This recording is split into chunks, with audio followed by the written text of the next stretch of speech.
Okay, hello chess players. A viewer of mine wanted me to do a video on corresponding squares and how they work at chess. And I went and I started researching that type of video. I started researching those types of puzzles, and I realized something. When I calculate in chess, I don't actually use corresponding squares to figure out the calculation. Corresponding squares is kind of a label that I might put on a position in hindsight, but it's not something that I'm actively kind of calculating while I'm doing it. Instead, what I'm doing is I'm looking at things like the zone of the pawn, the box of the pawn. I'm looking at opposition. I'm looking at distant opposition.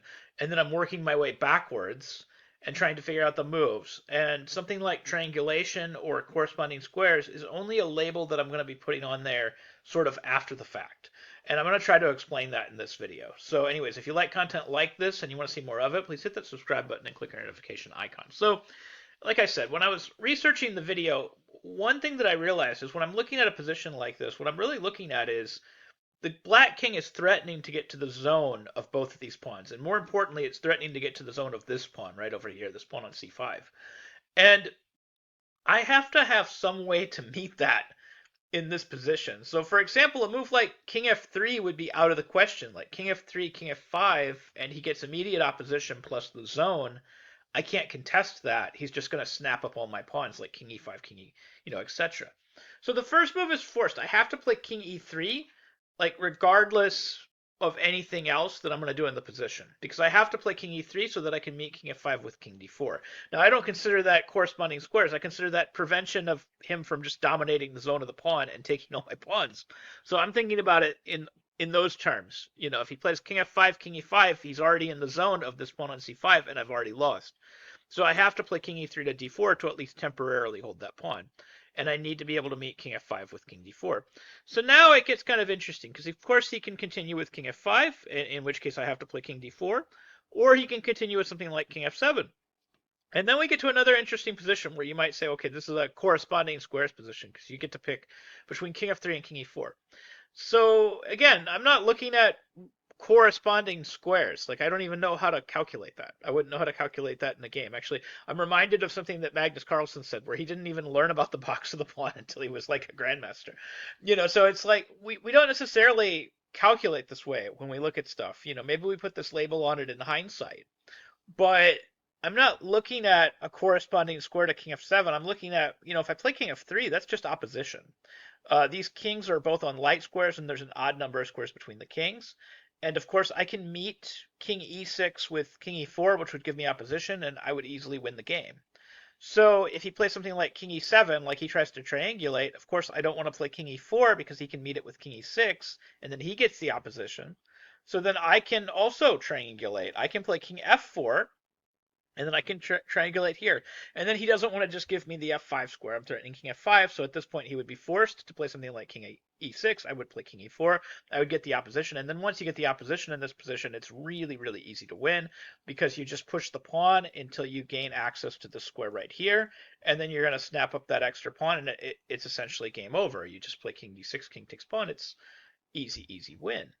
So that's what I'm thinking when I'm thinking king f3. But also, I'm also kind of thinking, this is all a little pointless, because the only thing that he gains from getting the opposition, like if I play king e4 and he plays king e6, the only thing he gains from getting the opposition is access to the square, which in this position is completely meaningless because this pawn is way too far up the board. So like I could just give him the opposition, play king f4. I'm threatening to play king f5 on any retreat. The same threat of coming to e5 and d6 still exists. So he would have to take the square, but this isn't even a race. This pawn is 2 squares away from queening. This pawn is a mile away from queening. So we're going to have something like king d6, king f6, and then we're going to queen 3 moves before this pawn ever even gets close. So we don't even have to know, so to speak, that these squares correspond when he goes back to f7, because it's not necessary for the position. I think it's valuable to know that f3 is distant opposition. There's going to be situations where that distant opposition is really valuable, and it's valuable to understand that you don't have to just go right at your pawn, that you can triangulate to maintain the opposition. I think those two things are infinitely valuable, but I personally won't really identify that as corresponding squares until after the game, probably. um, But okay, so here we're going to go back to the main part of the puzzle. We're going to have king f5, king d4. And now, again, obviously, if we have something like king e6, we're just going to have king e4 with this same type of easy win. We're just going to go after this pawn. So clearly they can't play king e6. So they're going to play something like king g6. And here's where things get somewhat interesting. Like the best move is probably to play something like e6 right away.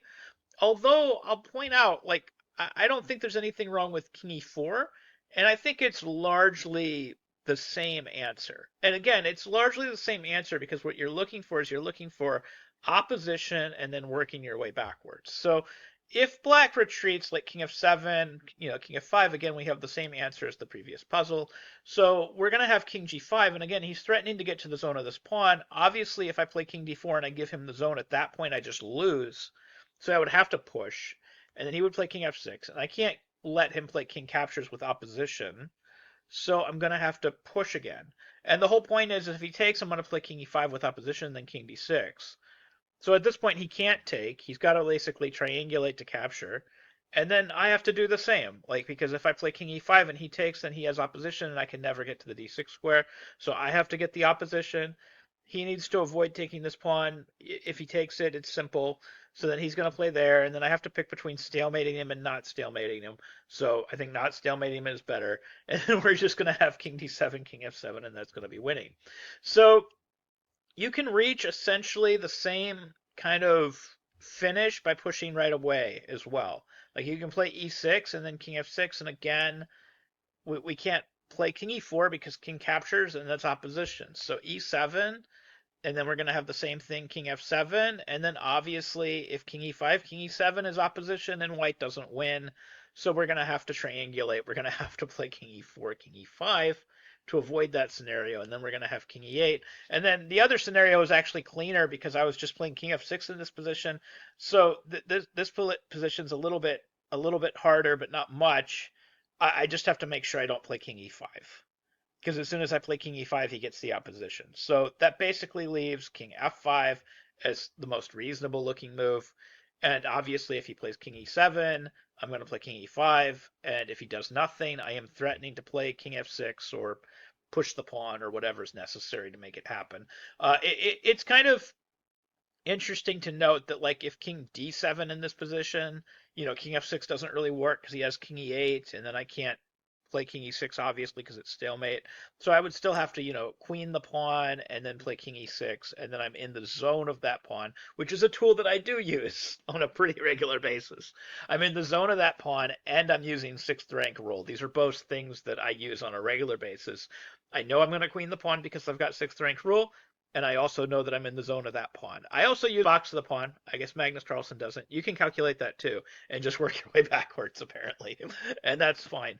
But I've never used corresponding squares. Again, I just use other principles and then work backwards. I use zone of the pawn, box of the pawn, triangulate. I use triangulation a little bit, but really triangulation is just how do I get opposition, and I work backwards one move.